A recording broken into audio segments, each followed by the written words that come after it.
Well, Kirsten Nielsen, President Trump's pick to succeed Secretary John Kelly at the Department of Homeland Security, testified at her Senate confirmation hearing this week, but the actual vote was postponed. The former DHS chief of staff is taking heat from immigration hawks who think she's too soft on the president's promise to build a border wall.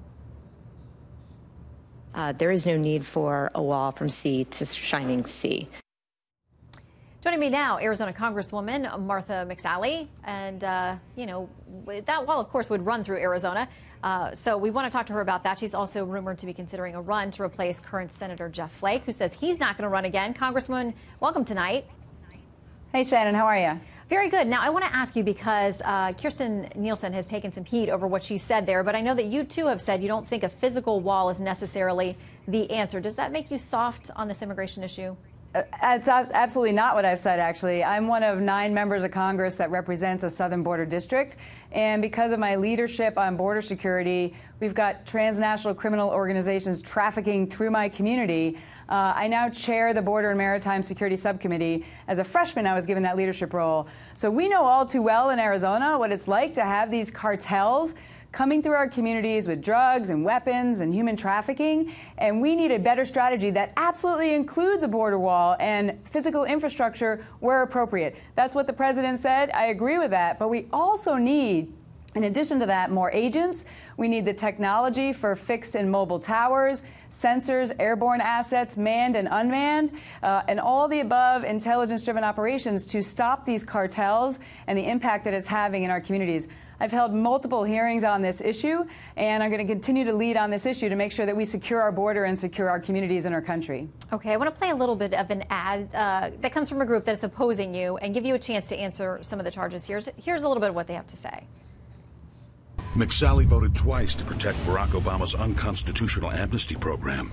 Then she voted to fund the illegal Obama amnesty even after her colleagues tried to block it. Okay, so your response? That's just ridiculous. I haven't seen that ad. I'm just telling you, as someone who has been leading on these issues, just look at my record. I would invite any of my critics, and I would invite you to come down and visit us at the border. Look at my record of the things that I've done for border security and our public safety and security, and I'm going to continue to do that. I love Arizona, by the way. It's a beautiful place to visit, especially during the wintertime. It's a great place to go down and visit. Have you been to the border there, Shannon? You should really come. I'd love to host you. Okay, I may take you up on that. We might take Fox News at night to the border. That would be fascinating because there are so many issues that are tied up in what's happening there. You mentioned many of them. Let me ask you about this issue about DACA and whether or not there's going to be some fix in the House. I know that you're part of the group that the Speaker appointed to try to come to some kind of solution. Again, it's one of those areas that when you talk about this, critics will say that it's about cooking up amnesty. So how do you respond? Well, we are working through to find some consensus within the GOP on these issues. And look, we've got to address some of the root causes of why we're even in this situation. So that does include some very strong border security measures, other issues that are related to loopholes in our system that people are taking advantage of that continues to incentivize illegal activity. There's a lot of issues that we're talking about in this group, and right now we're continuing to work on it. But we've got to address them as we move forward. People are frustrated that the federal government is not doing what they asked related to securing our border, creating public safety related to criminal aliens that are in our communities and being let back out on the streets, other issues related to chain migration, other loopholes related to the trafficking, the unaccompanied minors, and asylum. There's a number of topics that many people within our conference are very concerned about, and we need to work together and with the White House and the President in order to address these issues because they're deeply important for all of us. I know you're closely tracking the President's travels now through Asia. He's out there talking a lot about America first and protecting our country, saying to these other nations, we understand you've got to put your country first as well. Yeah. What do you make of this trip as he will soon wrap up in Vietnam and head on to the Philippines?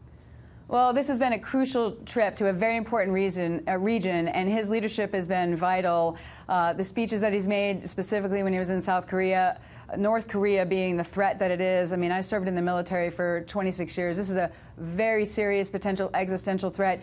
And him saying, do not try us. We are going to be ready, willing, and able to stop you from being a nuclear power that is able to threaten America and our allies. And we have to show the strength in combination with the diplomacy and cranking up those sanctions in order to stop this from happening. And so that leadership in the region, stepping up the pressure on China, that's crucial in this North Korea element, and this threat was critical for him to send that message very strongly and make sure that everybody else knows that, hey, American citizens and American jobs are first. All right, you know that there are plenty of rumors that you're going to run for the Senate seat that will open up for Jeff Flake, and announcing he's not going to run again. Anything you want to announce tonight? Absolutely not, Shannon. Nothing's official. All right, the speculation will continue. Congresswoman McSally, thank you very much for your time tonight. Good to see you.